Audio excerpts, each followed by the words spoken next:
This video discusses tips for increasing the response rate for your survey. That is, how do you get more people who you sent a copy of your survey to fill it out?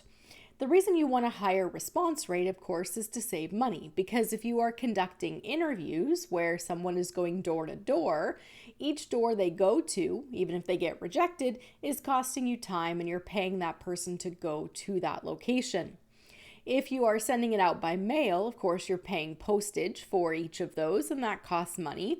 The lower the response rate, the more people you have to send your survey out to get an adequate sample size.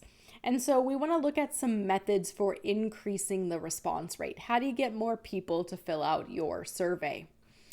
Well, one of them is to make sure your survey is brief. When people look at your survey, if it takes too much time, they're not going to do it. And for that reason, we see that email surveys, ones where you go to a website or follow a QR code to a location, because you can do them at a time that's convenient to you, because they tend to only be 10 to 15 minutes as opposed to an interview, which if someone is talking to you and answering questions, that can take longer.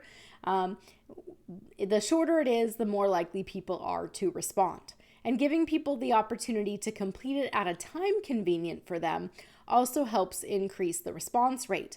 But the downside, of course, to that is that if you send something by mail or you send something by email, people are going to forget about it. And as we talked about in a previous video, if you're going to send out a link by email, for example, you want to time it to the time of day and the time of the week where they're not going to forget about it. So if you send an email to fill out a survey and it arrives on a Friday, people are usually wrapping up all their work for the week and getting ready for the weekend. So they set it aside, and the problem is they never come back to it. If you send it on Monday, it often gets lost in all the emails that are coming in from the start of the work week. And so because of that, it gets lost in too many emails. So whenever I send emails out, particularly ones that are related to employees and to union members, in those cases, I'll send it out at about 9:30 to 10 o'clock on a Tuesday. So it's not on a Monday, it's not on a Friday, it's in the middle of the week. And it's toward the beginning of the day, but not the immediate beginning of the day. So remember, at the very beginning of the day, most people are checking their emails and getting things done. You don't want to get caught in the huge amount of emails that come in at the beginning of the day. You want to be slightly after that, where, for example, people might be checking email right around lunchtime, surfing the internet around lunchtime, and they're like, have a couple seconds, they're just kind of goofing off. That's when you want to catch them and then be like, oh, well, I could complete a survey that takes 5-10 minutes, no big deal. You want to make sure it's right in front of them at that point. Now, you can provide incentives to respond to surveys. We talked in a previous video about how I received a survey and there was a toonie attached to it, right? So they're trying to create this kind of relationship. You feel like, well, they gave me this, so I should do something in exchange. Make sure those monetary incentives, right? You don't want it to be too costly. You also don't want to buy responses. You don't want it to be that they feel obligated to give you the answers that you want because of the amount of money you put out. So often what we're providing is something like a draw for a gift card. So there's some kind of entry. By completing it, there's an entry into a draw for some prizes. Or you have some kind of little tchotchkes, or what we call premiums in marketing research. So it might be a pencil or a pen or a keychain.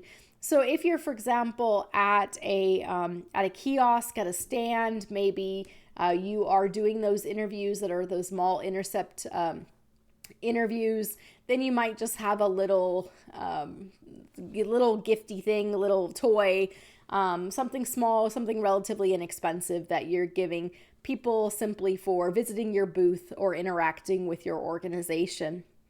You can also increase response rates if you are doing it by mail. Make sure you send a self-addressed, stamped return envelope. Don't make them pay to send the survey back to you.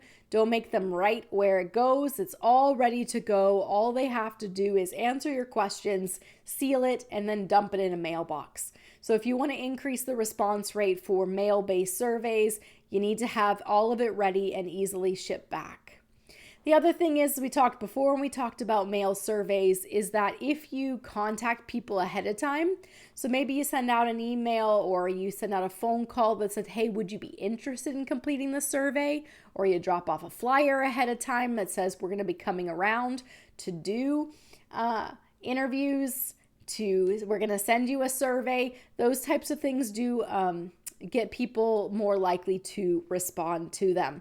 And if that initial message is personalized, so there's a personalized letter that says that they'll be coming for an interview or a call, and they know, and the person who's calling knows your name, calls you by name, asks you if they can send that information, that pre-contact increases the response rate.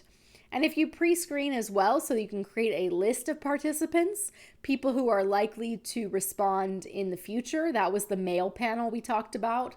Like when my family was an AC Nielsen family, and we would get sample products in the mail. We'd try them out, we'd give the feedback, or we would track what we watched on TV. Then because we had a relationship, we enjoyed being an AC Nielsen family. We got excited as kids when the new product came in the mail. We wanted to try it out and give our feedback. It was exciting for us as kids to be involved in that. So that develops that relationship between us and the research company, and then we're much more likely to respond to the next questionnaire that comes.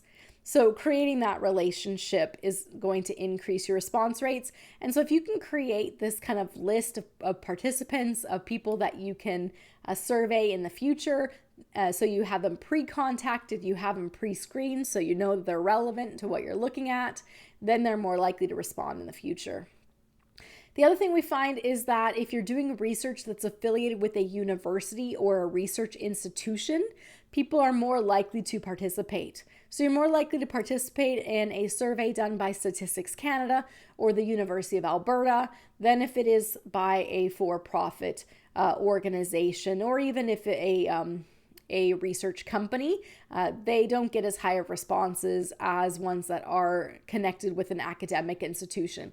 So you might look for partners in your research to lend some credibility to the work that you're doing.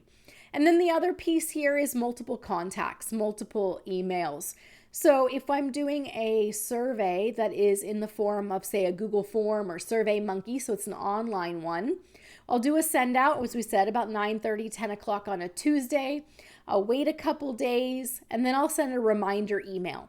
In case you missed the previous one, if you forgot to fill it out, just a reminder, here's the link to the email, to the survey if you didn't fill it out before. So sending a second email reminder for those who forgot.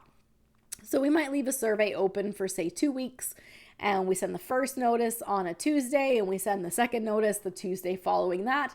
Just a reminder if you haven't completed the survey.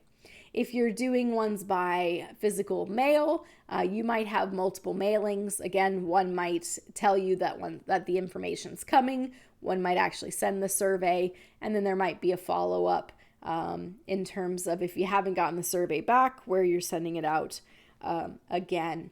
So multiple mailings and contacts to remind people to fill it out. So these are all ways to increase the response rate for your survey.